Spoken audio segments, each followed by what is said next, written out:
ఉద్యోగ సంఘాలని నిట్ట నిలువునా చీల్చేందుకు ప్రభుత్వ పెద్దలు ప్లాన్ చేస్తూ ఉన్నారా? Single formula, single agenda. ఎప్పుడైనా సరే ఎవరైనా ప్రభుత్వాన్ని ప్రశ్నిస్తే వాళ్ళ వెనుక వైసీపీ ఉంది, వైసీపీనే ఇదంతా చేయిస్తోంది అంటూ దాడి చేయడం అన్నది ఈ ప్రభుత్వం వచ్చిన తర్వాత సహజంగా జరుగుతున్న, అతి కామన్గా జరుగుతున్న ఒక అలవాటు. ఇప్పుడు దాన్ని కూడా ఉద్యోగ సంఘాల నేతల మీద కూడా ప్రయోగించబోతున్నారా? అయితే ఉద్యోగ సంఘాల నేతల్ని రెచ్చగొడితే, ఉద్యోగుల్ని వ్యతిరేకం చేసుకుంటే తీవ్ర పరిణామాలు ఉంటాయి అన్న స్పృహ ఉన్న తెలుగుదేశం పార్టీ అనుకూల ఉద్యోగులు కూడా జరుగుతున్న పరిణామాలపైన ఆందోళన వ్యక్తం చేస్తూ ఉన్నారు.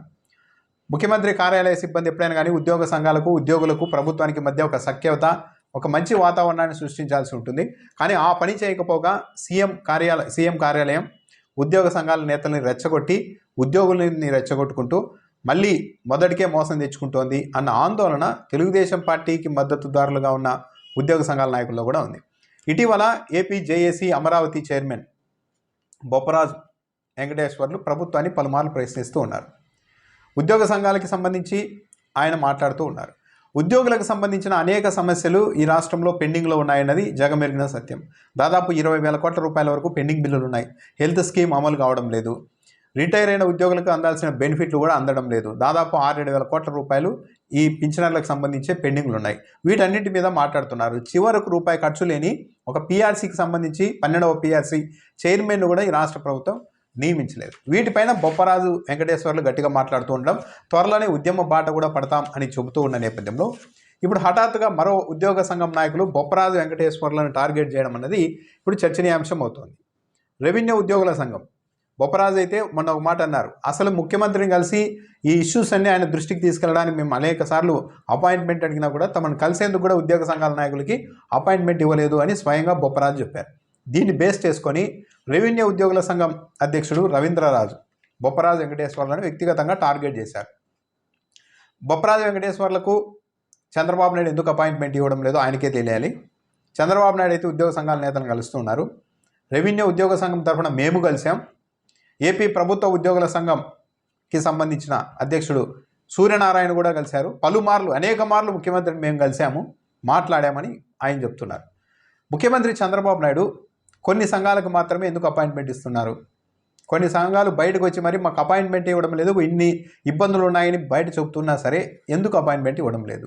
పైగా బొప్పరాజు వెంకటేశ్వర్లు అనే వ్యక్తి వైసీపీ తొత్తు అని అర్థం వచ్చేలాగా ఈ రెవెన్యూ సంఘం ఏది ప్రభుత్వాన్ని వెనుకేసుకొస్తున్న రెవెన్యూ సంఘానికి సంబంధించి, అంటే వెనుకేసుకురావడం కాదు, ప్రభుత్వమే కరెక్ట్ అని మాట్లాడుతున్న రెవెన్యూ సంఘం అధ్యక్షుడు రవీంద్రరాజు బొప్పరాజు వెంకటేశ్వర్లను వైసీపీకి భజన చేసిన వ్యక్తిగా కూడా అభివర్ణిస్తున్నారు. గత ప్రభుత్వంలో అనేక ఇష్యూస్ ఉన్నప్పుడు అప్పుడు మాట్లాడకుండా అప్పటి ప్రభుత్వ పెద్దలు చెప్పినట్టు విని భజన చేశారు బొప్పరాజు వెంకటేశ్వర్లు అని ఆరోపిస్తూ ఉన్నారు. అంటే బొప్పరాజు వెంకటేశ్వర్లు వైసీపీకి సంబంధించిన వ్యక్తి, అందుకే ఇప్పుడు అన్ని ఈ ఉద్యోగులకు సంబంధించి ఇష్యూస్ని అన్ని రైజ్ చేస్తున్నారు, ప్రభుత్వాన్ని ఇరుకున పెట్టేందుకు ప్రయత్నిస్తున్నారు అని బొప్పరాజు వెంకటేశ్వర్ల మీద ఒక ముద్ర వేసే ప్రయత్నం చేస్తున్నారు.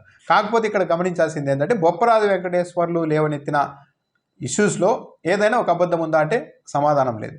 ఆయన చెప్తూ ఉన్న అన్ని ఉద్యోగులు కూడా చెప్తున్నారు, ఇన్ని సమస్యలు ఉన్నాయి, 4 డిఏలు పెండింగ్లో ఉన్నాయి, పీఆర్సీ లేదు, ఎర్న్ లీవ్స్ని సరిగా క్యాష్ చేసుకోలేకపోతున్నాం, రిటైర్ ఉద్యోగులకు సంబంధించి అనేక ఇష్యూస్ ఉన్నాయి, వాళ్ళు చనిపోతున్నారు డబ్బులు అందే లోపని చెప్తుంటే వీటన్నిటిలో నిజాలు ఉన్నాయనేది కాకుండా బొప్పరాజు వెంకటేశ్వర్లు గత ప్రభుత్వానికి తొత్తుగా మాట్లాడాడు, భజన చేశారు అని మాట్లాడడం, మరో ఉద్యోగ సంఘం వచ్చి మాట్లాడడం. సాధారణంగా అయితే ఒక ఉద్యోగ సంఘం మీద డైరెక్ట్గా ఇంకో ఉద్యోగ సంఘం నాయకులు వచ్చేసి ఇలా మాట్లాడరు. కానీ వాళ్ళు ఆ పని కూడా చేస్తూ ఉన్నారు. అంటే ఈ రెవెన్యూ ఉద్యోగుల సంఘం వెనుక ఏమన్నా సీఎం కార్యాలయం చురుగ్గా పనిచేస్తోందా? ప్రశ్నిస్తున్న వాళ్ళని, ఉద్యోగుల తరఫున గట్టిగా ప్రభుత్వానికి వ్యతిరేకంగా గలం వినిపిస్తున్న వాళ్ళని మోరల్గా డౌన్ చేయడానికి వాళ్ళ మీదకి మరో ఉద్యోగ సంఘం నాయకులను ఏమైనా ప్రయోగిస్తున్నారా అన్న అనుమానాన్ని పలువురు ఉద్యోగులు అయితే వ్యక్తం చేస్తున్నారు. అయితే ఈ పరిణామం మాత్రం అల్టిమేట్గా తెలుగుదేశం పార్టీకి, తెలుగుదేశం పార్టీ ప్రభుత్వానికే ఇబ్బంది. బొప్పరాజు వెంకటేశ్వర్లు జగన్మోహన్ రెడ్డికి తొత్తా, చంద్రబాబు నాయుడికి తొత్తా అనేది పక్కన పెడదాం. సూర్యనారాయణ అనే వ్యక్తి తెలుసు, జగన్మోహన్ రెడ్డి హయాంలో ఏకంగా జగన్మోహన్ రెడ్డి ప్రభుత్వానికి వ్యతిరేకంగా గవర్నర్ను కలిసి ఫిర్యాదు చేశారు. మరి అలాంటి వ్యక్తికి పదే అపాయింట్మెంట్ ఇస్తున్న ముఖ్యమంత్రి చంద్రబాబు నాయుడు బొప్పరాజు వెంకటేశ్వర్లకు ఎందుకు ఇవ్వడం లేదు?